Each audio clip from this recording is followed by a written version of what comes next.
That's not a real service dog. Stop pretending to be disabled for attention." The words cut through the crowded restaurant like a knife. Marcus Williams, a quiet man in his 30s, looked down at his German shepherd, Duke, who wore a bright red service dog vest. The dog stayed perfectly still beside his wheelchair, trained to help with his PTSD episodes. The restaurant manager, a woman with short blonde hair and a mean look in her eyes, stood over Marcus with her arms crossed. She had been watching him since he came in, whispering to other workers and pointing at Duke. "Ma'am, this is my service dog," Marcus said calmly, his voice steady despite the pain her words caused. "I'm a veteran, and Duke helps me with my condition. If you believe veterans deserve respect and understanding, type honor below." Marcus had served 3 tours in Afghanistan. He came home with wounds you couldn't see, nightmares that woke him up screaming, panic attacks that made his heart race, and memories that wouldn't leave him alone. Duke had been trained to wake him from nightmares, create space during panic attacks, and stay close when the world felt too scary. But the manager didn't care about any of that. She rolled her eyes and got louder. "I've seen plenty of fake service dogs. This is just a pet, and pets aren't allowed in here. You're making other customers uncomfortable." Other people in the restaurant started to stare. Some looked uncomfortable. Others seemed to agree with the manager. Marcus felt his chest getting tight, the feeling that always came before a panic attack. Duke sensed it right away. The dog moved closer to Marcus, pressing against his leg. This was what Duke was trained for. But the manager saw it as proof she was right. "See? That dog is just being a pet. Real service dogs don't act like that," she said, her voice getting meaner. "I'm going to have to ask you to leave.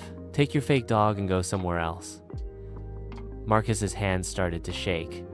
The restaurant felt too loud, too bright. People were staring and talking about him. This was exactly the kind of situation that made his PTSD worse. "Please," Marcus said quietly. "I just want to eat dinner. I have my service dog papers if you need to see them." "Papers can be faked," the manager snapped. "Anyone can buy a vest online. You people always have some excuse." The words, "you people," hit Marcus hard. After everything he had done for his country, after losing friends in combat, after struggling every day just to feel normal, this was how he was treated. Duke could feel Marcus getting more upset. The dog did what he was trained to do. He moved to create a barrier between Marcus and the manager, giving his owner space to breathe. "That's it!" the manager yelled. "That dog is being aggressive. I'm calling the police if you don't leave right now." Marcus felt trapped. The panic was building in his chest. The room was spinning. But then he remembered something. In his wallet, he had a special card with a phone number. His old commanding officer had given it to him years ago. "If you ever need help, call this number," his officer had said. "We take care of our own." Marcus had never used it. He didn't like asking for help. But this wasn't just about him anymore. This was about every veteran with an invisible wound, every person with PTSD who needed their service dog to feel safe. With shaking hands, Marcus pulled out his phone and dialed the number. "This is Marcus Williams," he said when someone answered. "I'm at Tony's Italian restaurant on 5th Street. I'm being told my PTSD service dog isn't real, and they're threatening to call the police on me." The voice on the other end was calm but serious. "Stay exactly where you are, Marcus. Help is coming." Marcus hung up and looked at the manager. "I made a phone call," he said simply. The manager laughed. "Oh, calling your lawyer? This should be good. I know my rights. I can refuse service to anyone." For the next 10 minutes, Marcus sat quietly with Duke by his side. The dog kept him calm, just like he was trained to do. Other customers watched and waited. Some started to look uncomfortable with how the manager was treating Marcus. Then the front door opened. 3 men in military uniforms walked in, followed by a woman in a business suit. The restaurant went completely quiet. The manager's face went white. The oldest officer, A colonel with gray hair and serious eyes walked straight to Marcus's table. "Sergeant Williams," he said, his voice carrying across the silent restaurant. "We came as soon as we heard." He turned to face the manager, who was now standing behind the counter looking scared. "Ma'am, I'm Colonel Peterson from the Pentagon. This man served our country with honor for 8 years. He was wounded in combat, defending the freedom that allows you to run this restaurant." The manager tried to speak, but the colonel wasn't finished. "That dog you called fake? Duke was trained by the Veterans Administration. He cost $30,000 and 6 months of training. He saves this man's life every single day." The woman in the business suit stepped forward. "I'm Sarah Chen from the Department of Veterans Affairs. We take violations of the Americans with Disabilities Act very seriously, especially when they involve our veterans." Marcus watched as the truth hit the manager like a truck.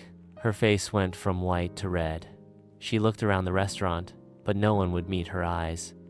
I didn't know," she stammered. "You didn't want to know," Colonel Peterson said firmly. "This man tried to show you his papers. He tried to explain. You chose not to listen. If you've ever judged someone too quickly, type 'I was wrong' below." The colonel knelt down next to Duke and gently petted the dog's head. "This is a hero too," he said. "He helps other heroes live normal lives." Marcus felt tears in his eyes. For the first time in months, he didn't feel alone. The restaurant owner, an older Italian man, came rushing out from the kitchen. He had been in the back and didn't know what happened until a worker told him. "I am so sorry," he said to Marcus, his accent thick with emotion. "This is not how we treat our heroes. Please, let me make this right." He turned to the manager. "Maria, you're fired. Clean out your desk and leave." "But I was just following policy," she protested. "No," the owner said firmly. "You are being cruel to a man who served our country. That's not policy. That's just mean." Sarah Chen from the VA pulled out some papers. "Mr. Williams, we're going to make sure this never happens again. We're setting up a special program to train restaurant workers about service dogs. And Marcus," Colonel Peterson added, "you're getting a commendation for how you handled this. You stayed calm and called for help instead of getting angry. That's the mark of a true soldier." The owner insisted on giving Marcus the best table in the house and a free meal. Other customers came over to thank him for his service.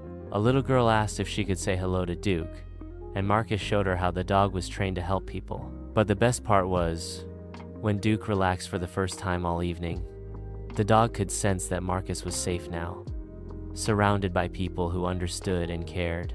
As Marcus finally ate his dinner, he thought about how the phone call had changed everything. One call to the right people, and suddenly, he wasn't fighting alone. The story spread quickly on social media. The restaurant started a new policy: free meals for veterans with service dogs. Other restaurants in the city followed. Maria, the fired manager, had to take classes about disabilities and service animals before she could work in customer service again. Marcus became a spokesperson for veterans with PTSD. He and Duke visited schools and businesses, teaching people about invisible wounds and how service dogs help. He never wanted another veteran to feel as alone as he had felt that night. 6 months later, Marcus got a letter from a young veteran named Sarah. She had just gotten her first service dog after reading about Marcus's story. She said his courage to speak up had given her courage to get the help she needed. Marcus showed the letter to Duke, who wagged his tail. The dog didn't understand the words, but he could feel his owner's happiness. That night, Marcus slept without nightmares for the first time in years. Duke lay beside his bed, ready to help if needed. But for once, Marcus felt truly at peace. The next morning, Marcus got another call from Colonel Peterson. "Marcus, we want you to come to Washington. The Secretary of Defense wants to meet you and Duke. You've started something important." As Marcus hung up the phone, he looked at Duke and smiled. "What do you think, boy? Ready to help more heroes?" Duke barked once, which Marcus always took as a yes. Sometimes the bravest thing you can do is ask for help. Marcus learned that night in the restaurant that he was never really alone. Every veteran who served has a family of brothers and sisters ready to stand up for them. The manager who laughed at his PTSD service dog learned that heroes come in all forms. Sometimes they're quiet men in wheelchairs, and sometimes they're loyal dogs who never leave their side. If you believe veterans and their service dogs deserve respect, subscribe to hear more stories of courage and justice. Sometimes, standing up for what's right means making one important phone call. Type "never forget" if you think we should always honor those who served our country.